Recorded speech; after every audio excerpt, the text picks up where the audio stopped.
distinguished representatives of the governments, UN agencies, and international organizations, excellencies, friends from the media, my dear Rohingya brothers and sisters, and ladies and gentlemen, Assalamu alaikum. I am happy to speak at this very important stakeholders dialogue in Cox's Bazar today. I would like to thank all of you for your presence and participation, active participation in this very important dialogue. I come here at a very important moment in our political history. 1 year back, we have gone through a killing spree and followed by student uprising, student-led uprising to free the country from the fascist regime. Now we are ready for another transition in our political history. We have announced the time for election. It's just about a year back, we had the uprising mixed with the killing spree. And the country has come to this stable enough and ready to have the election. So we announced the election in the first half of February 2026. Interim government will be replaced by an elected government. We hope we can work out a solution to the Rohingya problem, to let them go back to their own home.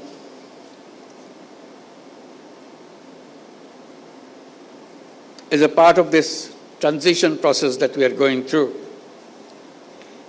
it will be complete when we see we have also achieved this goal, to have all our Rohingya guests to return to their own home in their own environment.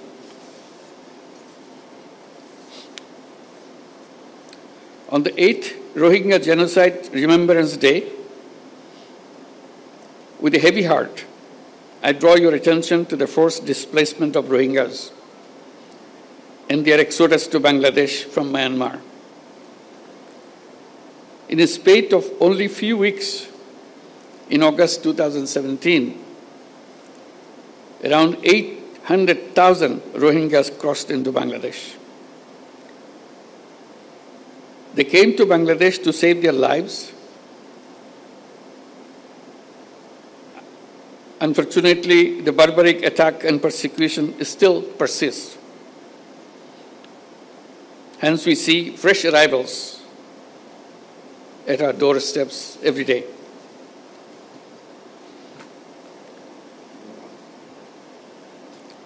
On this fateful day, it is our moral responsibility to take the right side of history and stop the armed actors from carrying out their horrible design of ethnic cleansing of the entire Rohingya population. It will be a historic blunder if we wait for seeing the very last Rohingya living Rakhine. We cannot let it happen. International commitment is to help the Rohingyas to go back to their own home. When Secretary General came in March here to be with the Rohingyas during the month of fasting, and he himself gone through the fasting for the whole day and meet for iftar, breaking of the fast. with nearly 100,000 or 150,000 Rohingyas around him, giving them hope that the world is with them and help them to go back their home and celebrate those festivals like Eid al-Fitr back home rather than here in the camps. We see fearful and shuttered eyes of Rohingya women and men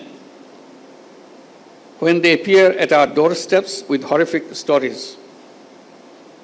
The stories include, among others, systematic persecution, denial of nationality, forced deportation, mass killing, rape, inhuman torture, destruction of their properties in arson, and so on and so on.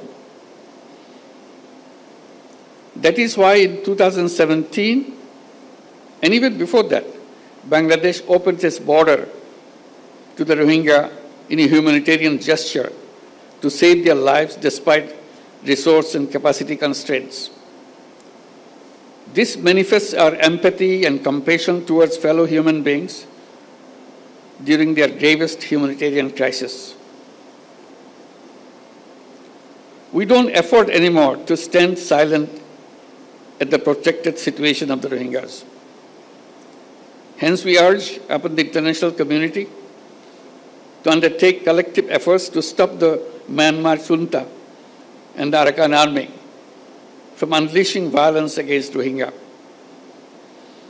Effective role of the international community is much more needed than ever before.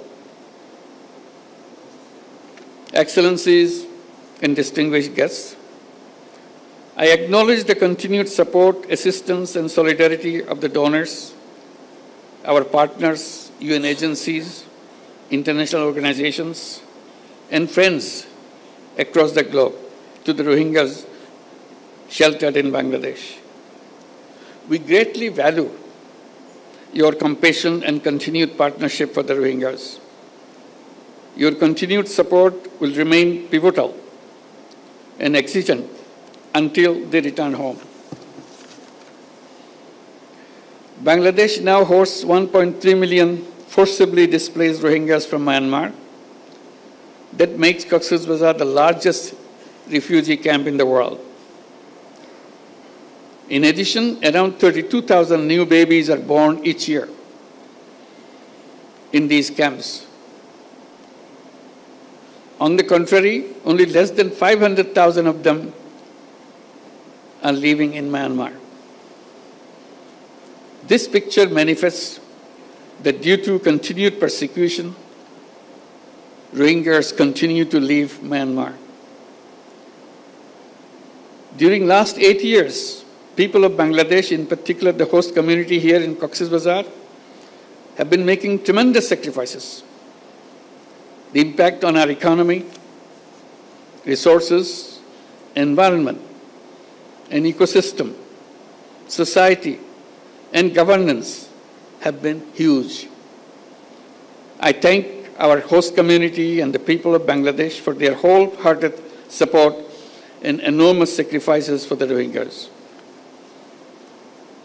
We don't foresee any scope whatsoever for further mobilization of resources from our domestic resources, given our own challenges. Rohingya issue and its sustainable resolution must be kept alive on the global agenda as they need our support until they return home. In that spirit of solidarity, during the last Ramadan in March this year, the Secretary General of the United Nations, Antonio Guterres, and I joined with over 100,000 Rohingyas in an iftar in Cox's Bazar, as I mentioned before. I take this occasion to thank the Secretary General on behalf of all the Bangladeshis and all the people in the camp and all the Rohingyas, wherever they are. That was a wonderful gesture he did and uplifted the morale of all the people in Bangladesh and the Rohingyas, particularly around the world. You may recall that last year in the United Nations General Assembly, I made a 3-point proposition to address the Rohingya crisis. In recognition of my call, the high-level conference was envisaged for this year's General Assembly. I hope that this dialogue here in Cox's Bazar will contribute substantively to the conference in New York in shaping the roadmap for an expedited and permanent solution of the Rohingya crisis. My Rohingya brothers and sisters, Bangladesh supports and is working relentlessly for a sustainable solution to your crisis. This dialogue is aimed at amplifying your voice in rolling out a roadmap towards early, voluntary, and sustainable return to your homeland. Distinguished participants, it is not only the responsibility of Bangladesh, but also of the international community to share the burden of the Rohingya crisis, to reflect on the possible solutions, and to play an active role in implementing them. In going forward towards these objectives, I propose the following 7 points. First point, umbilical relationship of Rohingyas with their homeland cannot be severed. So their right to return to their own home and homeland has to be secured. Therefore, we urge all parties and partners to work hard for charting a practical roadmap for their speedy, safe, and dignified, voluntary, and sustainable return to their homes in Rakhine as soon as possible. We must not be held hostage to mere rhetoric. The time is for action right now. Second point, undiminished contribution of donors and humanitarian partners is essential to ensure continuity of life-saving programs. We make an appeal to the international donors to enhance their commitments in order to fill out the fund gaps in the Joint Response Plan of 25-26. At the same time, we urge upon the stakeholders to undertake consolidated efforts for adequate and sustainable funding for future as well. Third point, all acts of violence against Rohingya must cease immediately. We urge upon the Myanmar authorities as well as the Arakan army to ensure safety, security, and livelihood of the Rohingyas.